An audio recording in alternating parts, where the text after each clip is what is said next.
Welcome दोस्तों। आज जो मूवी हम एक्सप्लेन करने जा रहे हैं वो भरी हुई है फुल ऑफ गप सीन्स से। इसमें हमें एक लड़का दिखाया जाता है जिसे गुलदान मिलता है और वो उस गुलदान को लेकर घर में बैठा होता है। उससे एक जीनी निकलती है जो कि बहुत ही ज़्यादा खूबसूरत होती है। लड़का उसे देखने की बजाय उसके तरबूजों की तरफ देख रहा होता है और लड़की समझ जाती है, जीनी समझ जाती है और अपने कपड़ों को पहन लेती है। तो मूवी की शुरुआत में हमें एक लड़का दिखाया जाता है जिसका नाम होता है बेन, जो कि बीच पर टहल रहा होता है। बीच पर टहलते टहलते वो एक कुत्ते के साथ अपने खेल रहा होता है और अचानक वो वहाँ पर जो होता है वो वॉकिंग के दौरान बैठ जाता है और बैठे बैठे समुद्र में उतर जाता है। फिर वहाँ से वो निकलता है और सोचता है कि क्यों ना थोड़ी देर साइड पर बैठ जाया जाए। वो वहाँ पर बैठ जाता है और कुछ खाना खाने लगता है। इसके बाद हम देखते हैं कि उसका कुत्ता भी उसके पास आ जाता है, वो भी खाता है और ये बड़े सुकून से लेट जाता है। थोड़ी देर बाद इसे महसूस होता है कि शायद कोई समुद्र में डूब रहा है। ये उसे बचाने के लिए लाइफ गार्ड के घर की तरफ जाता है जिसकी हालत बहुत ही ज़्यादा खस्ता होती है और उसका दरवाज़ा खोलता है, उसका दरवाज़ा भी टूटा होता है, वो घर पर मौजूद नहीं होता। दरअसल इसको तैरना नहीं आता। अब ये उसके घर के दरवाजे का बोर्ड लेकर खुद जाता है उसे बचाने के लिए, लेकिन वहाँ पर लाइफ गार्ड अपना केविन भी आ जाता है जो कि इसे देख लेता है। ये इसका बहुत अच्छा दोस्त होता है। ये डूब जाता है क्योंकि इसे तैरना तो आता नहीं था बहू। अब हम देखते हैं कि केविन इसके पीछे जाता है बेन के पीछे से बचाने के लिए और वहाँ पर जाते जाते इसको बचाने के लिए इसके पीछे जाता है। इसे गुलदान मिलता है वहाँ पर और केविन वहाँ पर पहुँच जाता है और इसे बचा लेता है। इसके बाद ये बाहर निकलता है और केविन इसे कहता है यार तुम वहाँ लेने क्या गए थे। ये कहता है यार मैं तुझे देखा था लेकिन तू वहाँ पर था नहीं, मुझे लगा कोई डूब रहा है और थैंक्स मेरी जान बचाने के लिए। ये कहता है मैं तेरा यार हूँ। इसके बाद ये अपना गुलदान लेकर अपने घर पर पहुँच जाता है जहाँ पर ये अपने घर में चूँकि अकेला रहता होता है, घर आता है, अपनी लाइट्स ऑन करता है, सारे घर की सफाई करता है, उसके बाद औंधे मुँह सो जाता है। उसके बाद शाम को ये अपनी बाइक लेकर निकलता है और एक पब में पहुँचता है जहाँ पर ये रोज़ आया करता था और शराब पिया करता था और इसी टेबल पर हमेशा बैठा करता था। और हम देखते हैं कि वहाँ पर एक माइकल नाम का बंदा आ जाता है। यहाँ पर हमें पता चलता है कि हमारा जो बेन है इसको गाने का बहुत शौक था और ये बहुत अच्छा सिंगर था और हमारा जो ये डायरेक्टर होता है माइकल, ये इसको कहता है कि तुम्हें मैं ऑफ़र करता हूँ मेरे गाने गाओ। तो ये कहता है, ये उसे साफ साफ मना कर देता है। ये इसे बाहर आकर भी कहता है लेकिन ये यहाँ से चला जाता है, लेकिन वो चाहता है कि मैं इसे दूँ। लेकिन अब हमें यहाँ पर हकीकत पता चलती है इसने गाना गाना छोड़ दिया था क्योंकि एक दिन इसके भाई ने, जॉनी ने इसे कहा था कि मैं गाना गाना चाहता हूँ तो मुझे सिखा दो। इसने उसे सिखाने से मना कर दिया था। इसके बाद हम देखते हैं कि वो घर से निकल गया और उसका रास्ते में एक्सीडेंट हो गया। अब इस बात का पछतावा इसे सारी ज़िंदगी खाता रहता है कि मुझे अपने भाई की मदद करनी चाहिए थी और इसी वजह से ये जो है इसकी तमाम तर ख्वाहिशात मर जाती हैं। गाने की भी ख्वाहिश इसकी ख़त्म हो जाती है और जीने की भी ख्वाहिश ख़त्म हो जाती है। अब ये घर आकर गुलदान को साफ़ करता है और बैठा होता है। इसे कुछ पता नहीं होता, ये उसे घिस देता है जैसे अलादीन अपने चिराग को घिसता था वैसे ही उसके घिस देता है। और अचानक हम देखते हैं कि बैठे बैठे इसके गुलदान के घिसते ही उसमें से रोशनी निकलने लगती है और एक खूबसूरत सी लड़की बाहर आती है जिसको देखकर ये डर कर एक बार तो ऊपर उछल जाता है, फिर थोड़ी देर बाद ये देखता है और नीचे आने की कोशिश करता है और आकर बड़े गौर से उसके बड़े बड़े तरबूजों को देखने लगता है। और हमारी जीनी साहिबा भी समझ जाती है कि इसका ध्यान मेरे तरबूजों पर है। वो इसी की शर्ट का कपड़ा उठाकर उसे पहन लेती है और अपने आप को कवर कर लेती है। इसके बाद वो इसके पास आती है और बताती है कि मैं एक जीनी हूँ और मैं तुम्हारी कोई सी 3 ख्वाहिशात को पूरा करूँगी। हर ख्वाहिश को पूरा करके तुम्हारी तीनों ख्वाहिशों को पूरा करने के बाद मैं यहाँ से चली जाऊँगी। अब ये टेस्ट करने के लिए कहता है कि मैं चाहता हूँ कि बारिश हो। ऐसा कुछ नहीं होता, कोई जीनी वीनी नहीं होती। लेकिन ये जिस इलाके में रहता था वहाँ कभी बारिश नहीं थी, लेकिन जीनी के इसकी विश पूरी करते ही बारिश हो गई थी। अब जीनी भी बहुत ज़्यादा खुश थी क्योंकि उसने पहली दफ़ा बारिश देखी थी। वो भी बाहर आ जाती, ये भी बाहर आ जाता और दोनों पानी में नहाने लगते हैं। जीनी बहुत ही ज़्यादा खुश थी। जीनी का नाम ग्वेन था और हमें यहाँ पर पता चलता है कि जीनी को इसकी 2 और ख्वाहिशात पूरी करनी थी। अब वो इसे कहती है कि जल्दी से वो दोनों ख्वाहिशात भी बताओ ताकि मैं यहाँ से चली जाऊँ और आज़ाद हो जाऊँ। जिस पर ये कहता है मेरी कोई ख्वाहिश है ही नहीं, तुम यहाँ से चली जाओ जहाँ तुम्हें जाना है। जिसके बाद जीनी कहती है मैं ऐसे नहीं जा सकती बिना तुम्हारी ख्वाहिशात पूरी किए, तो तुम्हें अपनी ख्वाहिशात मुझे बतानी ही होंगी। इस पर ये कहता है कि यार मुझे ज़िंदगी से कुछ लेना देना नहीं है, मेरी ना कोई ख्वाहिश थी, ना कोई है, ना कोई होगी। इसके बाद हम देखते हैं सीन शिफ्ट होता है। ये अगले दिन उठता है और जीनी जो होती है यानी कि वो ग्वेन, वो इसके कपड़े डाल लेती है और इसी के जैसे बहुत ही ज़्यादा खूबसूरत लग रही होती है और काफ़ी ज़्यादा अट्रैक्टिव भी लग रही होती है। अब हम देखते हैं कि आहिस्ता आहिस्ता ये जो होता है ना हमारा बेन हीरो, ये भी थोड़ा थोड़ा उसकी तरफ अट्रैक्ट होना शुरू हो जाता है।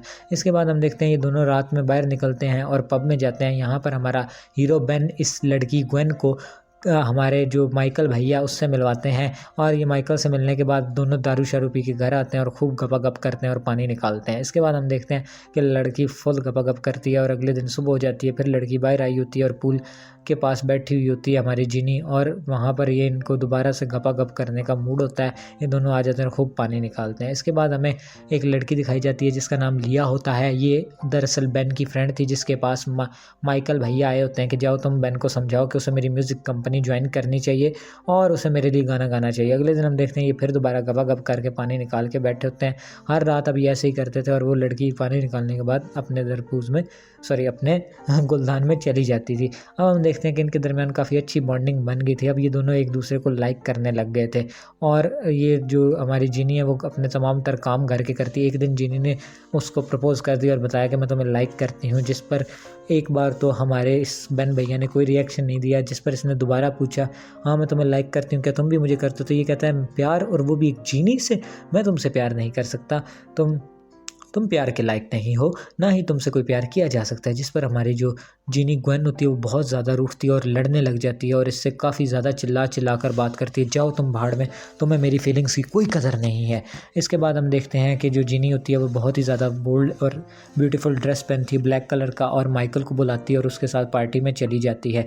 अब ये अपनी पार्टी इंजॉय कर रही होती है, यहाँ पर दारू पी रही होती है, अपना नल्ला बेन भी यहाँ पर दारू पी रहा होता है। यार तूने क्यों छोड़ा? मैंने नहीं छोड़ना चाहिए था, लेकिन इसे गुस्सा आ जाता है कि मैंने ऐसा क्यों किया, मैं इसके बगैर नहीं रह सकता। अब इसके बाद इसकी फ्रेंड लिया जो कि माइकल ने भेजी थी वो इसके घर आ जाती है और इसे चाय बना कर देती है ताकि इसकी दारू का नशा कुछ ना कुछ उतर जाए। अब ये उसे बताता है कि मैं एक जीनी से प्यार करने लगा हूँ जो कि एक गुलदान से निकली थी। इस पर इसकी जो फ्रेंड होती है लिया वो पहले तो बिलीव नहीं करती, लेकिन जब ये उसे मज़ीद डिटेल में बताता है कि ऐसे ऐसे वो निकली थी और मुझे पसंद है, तो उस पर उसकी जो दोस्त होती है वो भी थोड़ा बहुत यकीन करने लग जाती है। इसके बाद हम देखते हैं कि बैन उस पार्टी में पहुँच जाता है और उसे कहता है कि जीनी को आ जाओ मेरे साथ, मैं तुम्हें लेकर जाऊँगा। जिस पर जीनी चूँकि पहले उस पर गुस्सा होती है, वो हर्ट हुई होती है, वो कहती है मैं तुम्हारे साथ नहीं जाऊंगी, मुझे अपनी 2 ख्वाहिशात बताओ। मैं जीनी को लगता है कि ये अपनी सिर्फ ख्वाहिशात पूरी करवाने आया है, जिस पर जीनी से कहती है अपनी ख्वाहिशात यहीं बताओ, मैं यहीं पूरी कर दूंगी, मुझे तुम्हारे साथ नहीं रहना, ना जाना, तो मैं तो मेरी कोई कदर है ही नहीं, ना तुम्हें मेरी फीलिंग्स की कोई कदर है। जिस पर वो ये कहता है कि ऐसा करो कि मुझे कोई साधारण लड़की यानी सिंपल लड़की मिल जाए, मुझे जीनी से कुछ लेना देना नहीं। जिस पर ये कहती है ठीक है तुम्हारी ये ख्वाहिशात पूरी कर दी गई, अब अपनी तीसरी ख्वाहिश बोलो। जिस पर ये कहता है हाँ मैं अपनी तीसरी ख्वाहिश भी तुम्हें बता देता हूँ, तुम यहाँ से गायब हो जाओ। इस पर ये बेहोश हो जाती है यहाँ पर, क्योंकि ये अपने चिराग में वापस लौटना चाहती थी। अब हम देखते हैं कि ये इसे घर ले आता है और घर लाकर इसे उठाता है, तो ये बताती है कि मेरा चिराग गुलदान है वो मिसिंग है, उसके बगैर मैं वापस नहीं जा सकती, मुझे वापस जाने के लिए उस गुलदान की ज़रूरत होगी। इसके बाद हम देखते हैं कि जो हमारा बैन था उसे भी यकीन हो गया था कि हो ना हो लिया ही वो गुलदान ले गई है। अब ये उस गुलदान को लेने के लिए वापस उसके घर पहुंचता है और लेकिन वो वहाँ पर मौजूद नहीं होती। लिया भी समुंदर के किनारे आ गई होती है। अब वो उस जीनी को निकालने की कोशिश कर रही होती है, लेकिन लिया को ये नहीं पता था भाई इसे कैसे ऑपरेट करना है, इसे कैसे निकालना है। वो बहुत ही ज़्यादा परेशान होती है और बहुत रोती है। अब उसे अपनी गलती का एहसास हो गया था।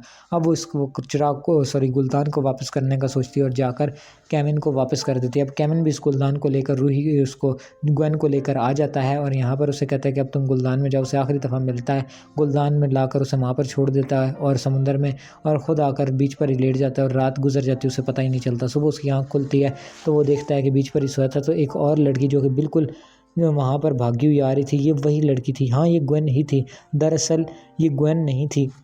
पहले तो वो यही समझता है कैमिन की ये ग्वेन है और वो बेन जो होता है हमारा वो उससे बातें करता है, लेकिन बाद में उसे पता चल जाता है, उसे समझ आ जाता है नहीं ये ग्वेन नहीं है। दरअसल जो हमारी ग्वेन थी उसने उसकी दूसरी विश पूरी कर दी थी कि उसे एक सिंपल लड़की मिले, क्योंकि वो भी जानती थी कि उसे मेरे बगैर रहने की आदत नहीं, इसने लिए उसने उसे हूबहू वही लड़की दी। और अब हम देखते हैं कि ये लोग हैप्पी लाइफ गुजारने लगते हैं और अब हम देखते हैं कि ये इनके जो पल होते हैं वो काफ़ी अच्छे गुजर रहे होते हैं और ये अपने अपने पूल्स में उसी तरह जैसे ये अपनी ज़िंदगी ग्वेन के साथ गुजारता था वैसे ही ये अब अपनी ज़िंदगी गुजार रहा होता है। और इसी के साथ मूवी का एंड हो जाता है। प्लीज़ हमारे चैनल को सब्सक्राइब कर दें, अगर आपको वीडियो अच्छी लगी हो तो लाइक कर दें और इसको शेयर ज़रूर कीजिएगा। और अगर आप मज़ीद ऐसा ही कंटेंट देखना चाहते हैं तो हमारे चैनल को सब्सक्राइब लाजमी कर दें और बेल आइकन को दबा दें ताकि आने वाली मज़ीद वीडियोज़ की अपडेट आप लोगों को मिलती रहेगी। अपना ख्याल रखिएगा, मिलेंगे अगली वीडियो में, तब तक के लिए अल्लाह हाफ़िज़।